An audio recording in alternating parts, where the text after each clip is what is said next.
Bien,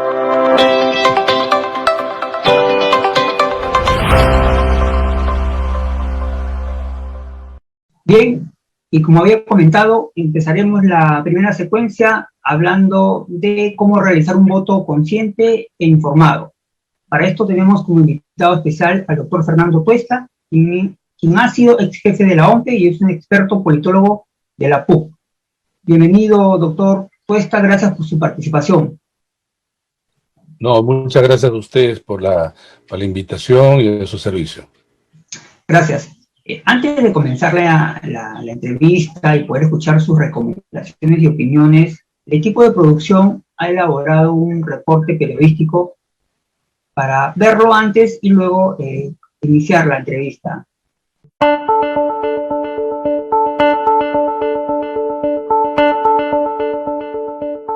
Actualmente son 18 los candidatos a la presidencia de la República del Perú, los cuales se encuentran en carrera con miras a las elecciones generales el domingo 11 de abril. El poder ejercer un voto trae consigo una gran responsabilidad por parte de los peruanos. Sin embargo, Datum reveló que solo un 18% de los ciudadanos afirma tener ya su voto decidido. Con la cercanía de la fecha se debe recordar la importancia de un voto informado. Pero, ¿qué es lo que queremos decir cuando hablamos de un voto informado? Cada uno es libre de escoger a quien considera que sea la mejor opción para gobernar el país. Sin embargo, es muy importante investigar a profundidad las propuestas y la hoja de vida del candidato o candidata favorita.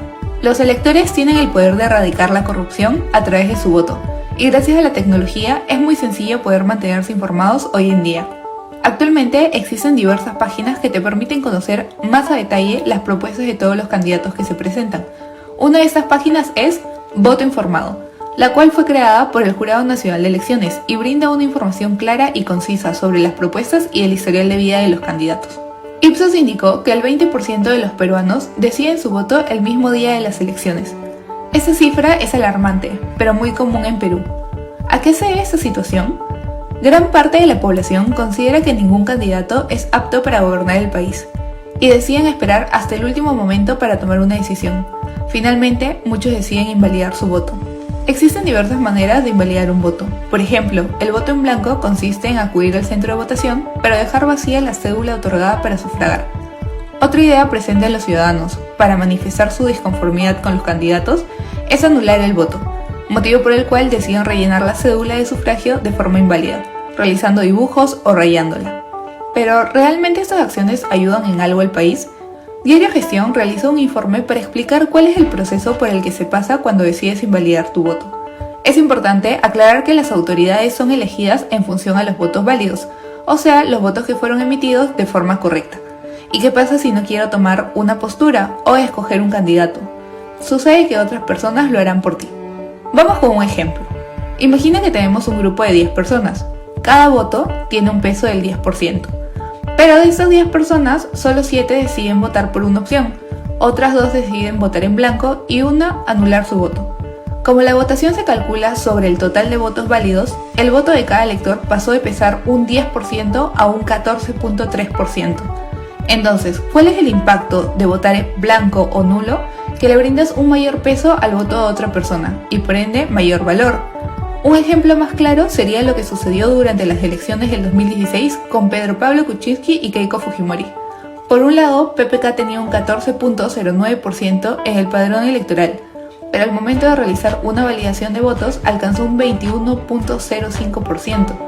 Por otro lado, Keiko Fujimori contaba con un 26.70% en el padrón electoral, pero al momento de validar los votos llegó a un 39.86%.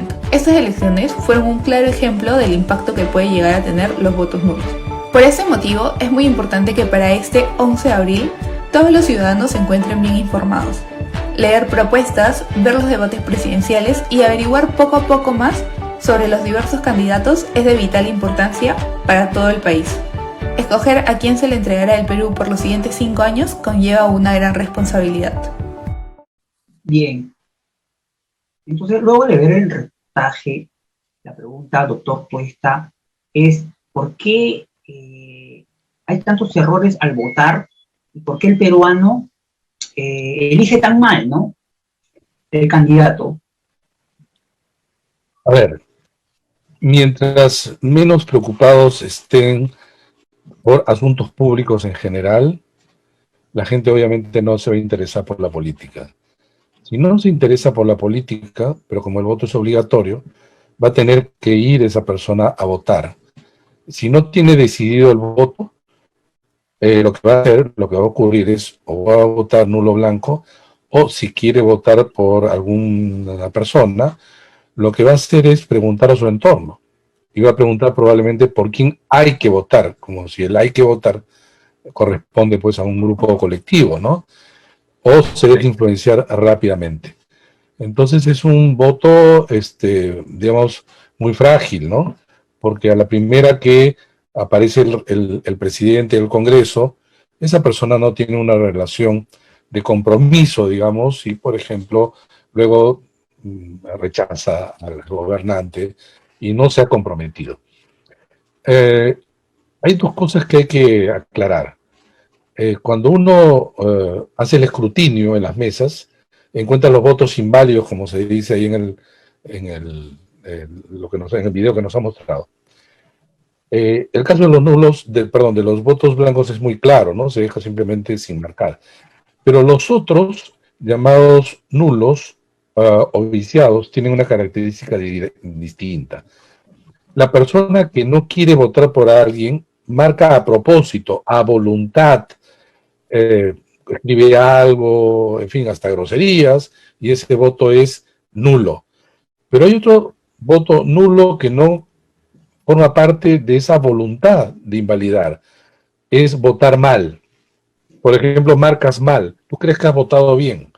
En el momento del escrutinio, tú vas, Pau Cruz está fuera del cuadrado y es un voto nulo. O, por ejemplo, votaste en el preferencial por dos de distinto partido, ese voto nulo. ¿No? No se puede saber porque en el momento del escrutinio todo va a la bolsa de nulos.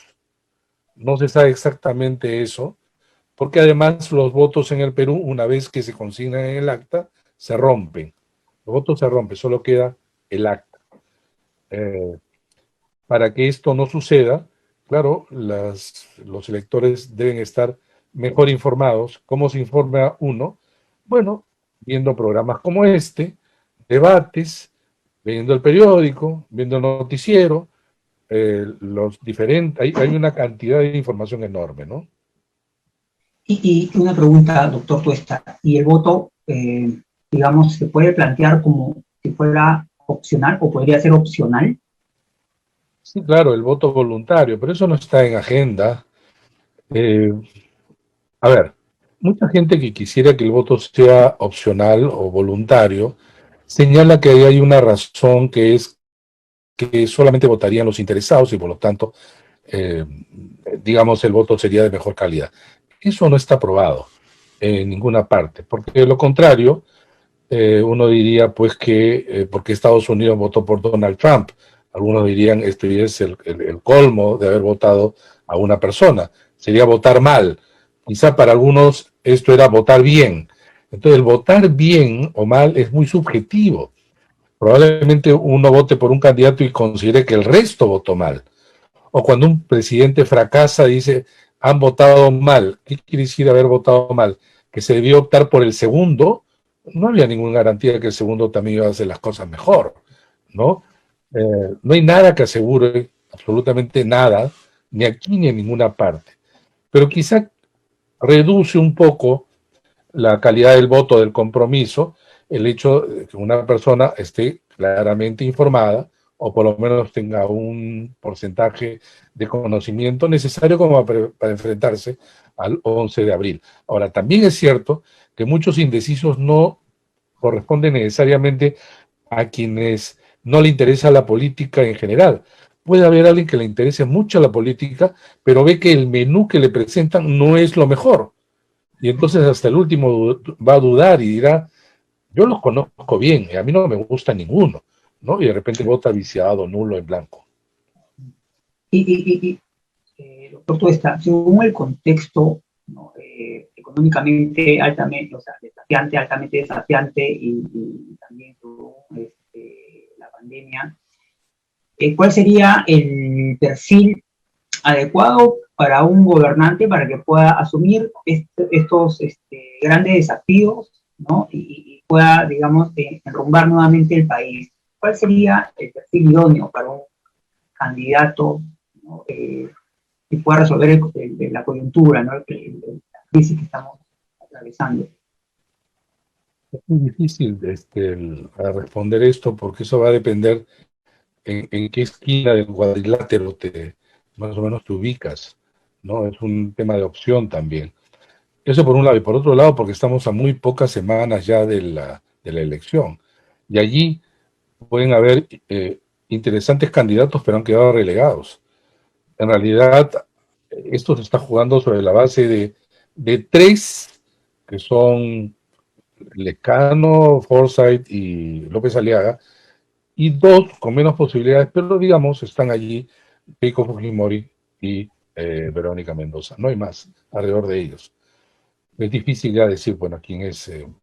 Y considera que el factor determinante es el carisma del candidato, o sea, que sea un voto emocional más que del conocimiento de un plan de gobierno concreto, que el peruano vota por el carisma que tenga, ¿no? El candidato, o sea un voto emocional.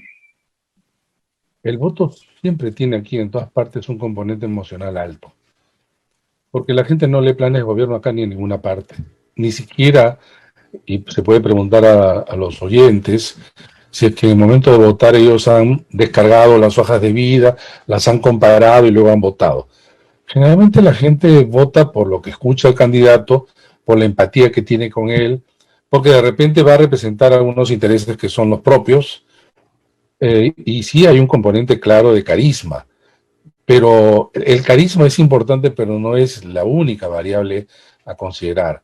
Han habido candidatos y presidentes que no han sido carismáticos, han sido otros, y sin embargo han ganado una elección. Pero qué duda cabe que el carisma es importante. Y el tema de lo emocional.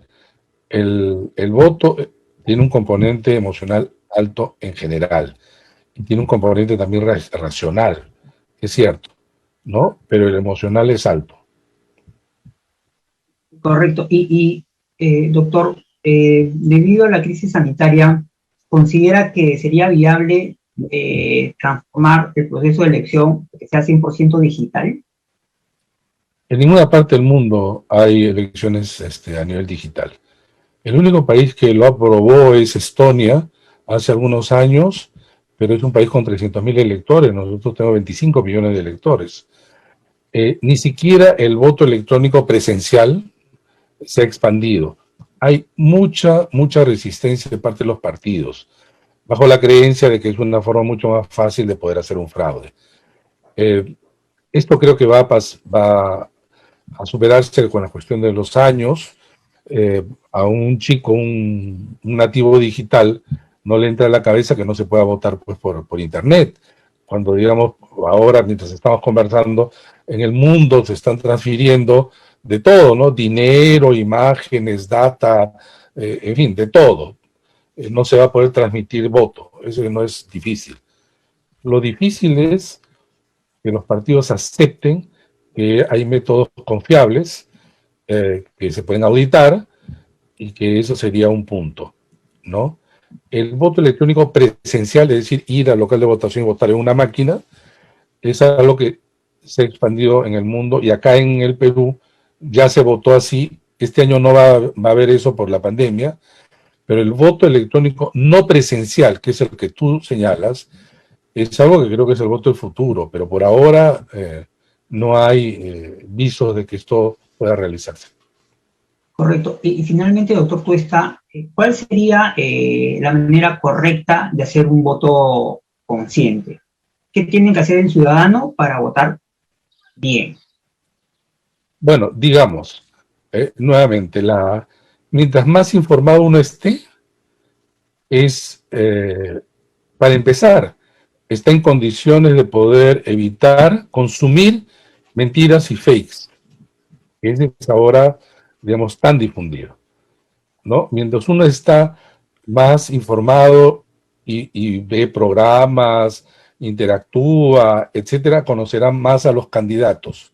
Y eso le da la posibilidad de votar en mejores condiciones, ¿no? Y tener además un voto más individualmente razonado que lo que puede desarrollarse en su contexto. No digo que no debe interactuar, sino tener una posición propia debido a esas condiciones de poder observar, leer, visitar, bucear en el mar de información que hay. Porque si algo abunda ahora, es información.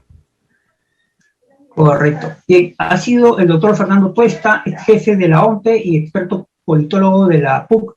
Gracias, doctor, por sus opiniones y recomendaciones. Esperamos tener nuevamente en el programa. Muchas gracias. Bueno, muchas gracias a ustedes, pues. Hasta luego. Gracias, doctor.